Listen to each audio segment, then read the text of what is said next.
That shakeup at the White House, President Trump parting ways with his third national security advisor in less than 3 years. John Bolton is out after a tumultuous tenure marked by major splits with the president. Our national correspondent Terry Moran is at the White House. And Terry, the differences continue right to the end. The president insists he fired Bolton. Bolton says he resigned. That's right, George. Good morning. It's messy, that's for sure. It was sudden but not surprising. This was a long time coming.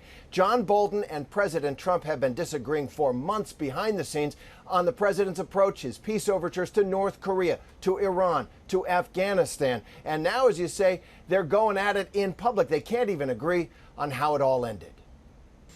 The White House this morning is scrambling to fill yet another big vacancy after President Trump abruptly announced he was getting rid of his third national security advisor, John Bolton.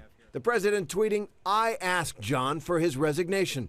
But Bolton saying that's not how it happened, telling ABC News he never asked me to resign directly or indirectly. Bolton also tweeting, "I offered to resign last night and President Trump said, let's talk about it tomorrow." Bolton's reputation as a hawk and advocate of using U.S. military power around the world put him at odds with Trump. John Bolton is absolutely a hawk. It's up to him. He'd take on the whole world at one time, okay? One recent flashpoint, Trump's negotiations with the Taliban in an effort to strike a peace deal in Afghanistan. Did he leave the White House because he disagreed with you in particular over talks with the Taliban? So last night, the president asked for Ambassador Bolton's resignation. The president's entitled to the staff that he wants at any moment. Trump ally Senator Lindsey Graham says the next appointee must adapt to Trump's style. I don't care if President Trump and Kim Jong-un go on vacation. If that's what it takes to give up the nuclear weapons, I'm okay with personal diplomacy that's unconventional. As the president hunts for his fourth national security advisor in 3 years, critics warn instability has its price. These abrupt changeovers in his leadership team, while they might make for great television and they might work well on a TV show where your signature line is "you're fired," doesn't make for predictable or steady management.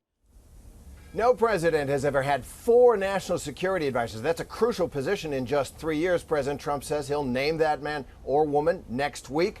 In the meantime, Secretary of State Mike Pompeo has managed to survive in this administration from the very beginning. He's the dominant player on foreign policy here. George? Yeah, and there doesn't appear to be any daylight between Pompeo and the president. Meantime, Terry, some relief for President Trump overnight. His candidate in that special House election in North Carolina squeaked out a win.